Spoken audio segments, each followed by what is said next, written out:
Sport has the power to change the world. It has the power to inspire.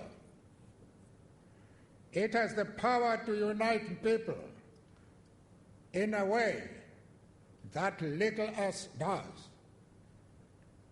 It speaks to youth in a language they understand. Sport can create hope where once there was only despair. It is more powerful than governments in breaking down racial barriers. It laughs in the face of all types of discrimination. Sports and leisure centres, at the hearts of communities, are, for the first time, under threat.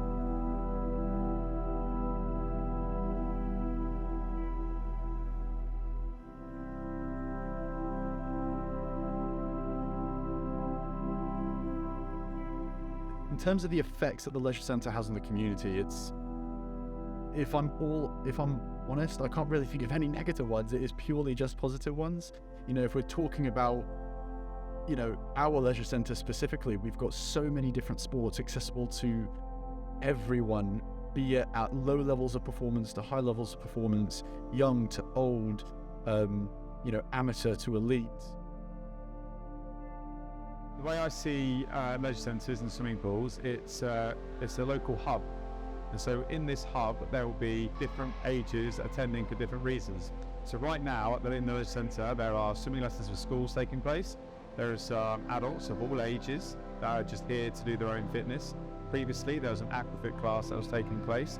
I noticed earlier that a special chair was being used to give access to somebody with physical impairments or disability to get into the pool to do fitness for themselves. So this pool is home to a large swimming club, but also a disability swimming club, a very, very small local community club, which is a bigger sports organisation. In other areas of this site, it's not just a swimming pool, you've got a gym, you've got a sports hall. There are different groups using it all the time. And also you've got groups like the 50 plus group. You have other groups which utilise the gym, which is obviously linked to the pool, which is about rehabilitation from heart disease and rehabilitation from strokes. So I'm trying to build this big picture for you where a facility like this, a hub, is suitable for all sorts of people in the community. Feels like it can affect everything really. It can affect people's physical health. Obviously being active, being exercise is great for people's physical health, and swimming is particularly good for that because it's not weight burdening, so people with conditions that mean it might be hard for them to be active on land can exercise in the water quite happily. It can be an ideal environment for them. Swimming's proven to help people's mental well-being. We know that swimming alone saves the NHS over £357 million each year, so the savings to the NHS are huge. And we also see from our research that it helps people's sense of community and well-being. They feel more engaged in their communities. They have greater well-being scores. So it's a whole range of people's health and well-being metrics that swimming touches on and helps.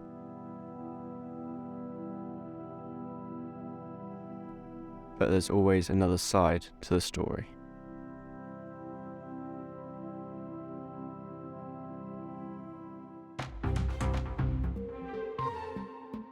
Well, the number of coronavirus cases in England has doubled in a week, with the North East, North West and Yorkshire and the Humber the worst affected areas. The United Kingdom has recorded the highest number of COVID deaths in a 24-hour period since the pandemic struck last year at more than 1,600. Health Secretary Matt Hancock has said a sharp rise in the number of new coronavirus cases recorded in the last 24 hours is concerning and urged young people in particular to be mindful of social distancing. The coronavirus. COVID-19. The virus. COVID. Coronavirus.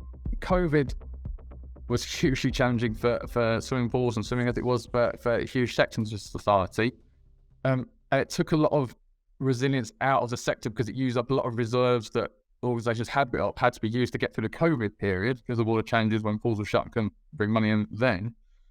So it meant they were, just recovering from that.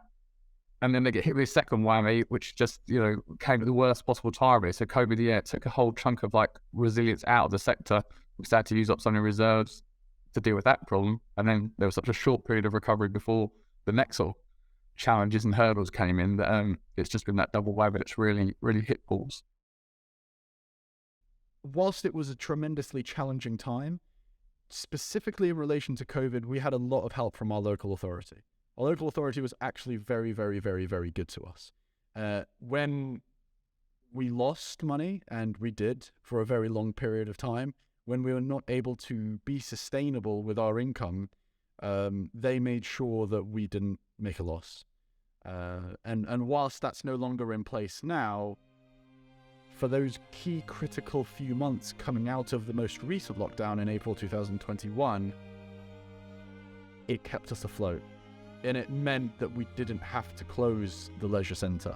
And it did mean that, because otherwise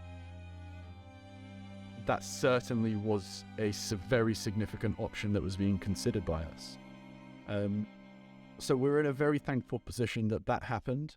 However, if we really turn back the clocks and understand what happened, we went from a position where we reopened from the most recent lockdown in April 2021 to in October 2021, really, when the sort of energy crisis really started kind of showing its face, so to speak.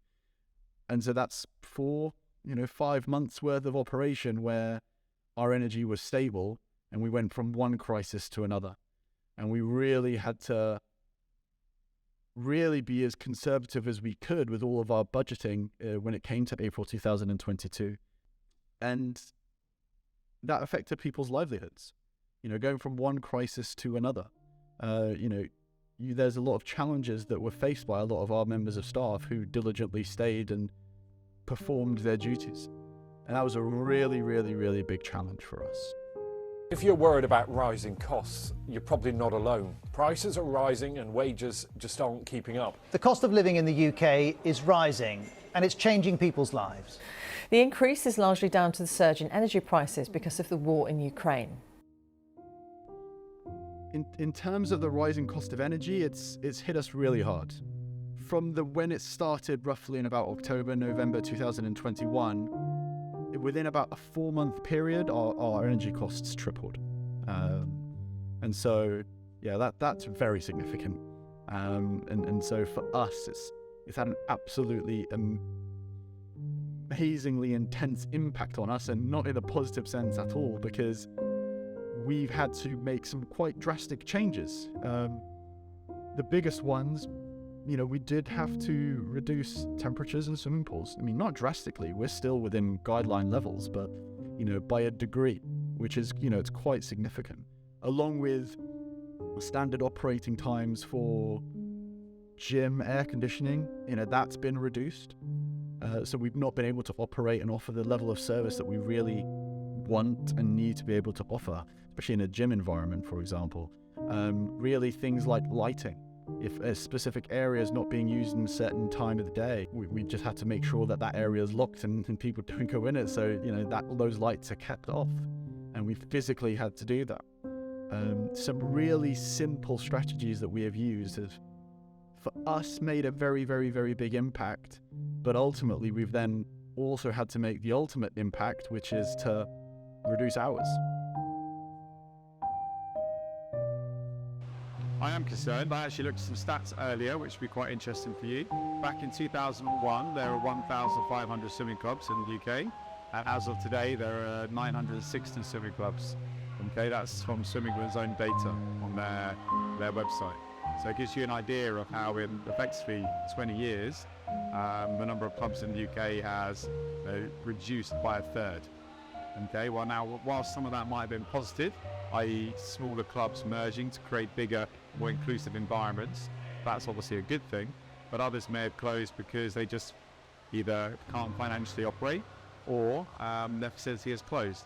And we've known for a while that a number of swimming pools have not been reopened since COVID, and a number of swimming pools have also closed as well. We're fortunate here, this leisure centre effectively opened 2 weeks after the previous leisure centre closed. So that should always be the way forward, but that doesn't mean it's always the case. So swimming's been doing lots of things. We've been making the case alongside partners from across the sector to government very strongly about the scale of the issue facing swimming pools and the urgent need for support, and why giving that support is so important given the roles that pools play in communities up and down the country. So just a few examples of some of the stuff we've been doing. We've been meeting with MPs, briefing with MPs, having parliamentary questions tabled to, again, just keep the issue right up on the agenda to make sure the government's aware of the severity of the situation. We also joined forces with a coalition of over 200 other sector bodies, athletes, health organisations, a whole range of partners to write to the Prime Minister to set out the facts and figures of the matter regarding pool closure and say, this is the situation as a result of energy costs placing a number of pools under threat, and the scale of the issue is quite scary when you look at it. So since October 2022, 350 pools facilities have either reduced their services or shut temporarily or permanently. That's since October 2022. And across local authorities, from April, we're expecting 31% are saying they're at risk of further service reductions or closures from April. So, it's a huge issue. In terms of if leisure centres were to close, everything that we just spoke about now would be lost. It's that communal feeling, that area where people get together is lost. They're great facilities, but they need people's support. So keep campaigning, keep writing to your local MPs, keep engaging, to keep making the case to them that, look, this problem hasn't gone away, the government hasn't provided support, and without it, we will see, widespread closures happening. And so really just to press upon their local representatives the importance of government stepping in to provide that support.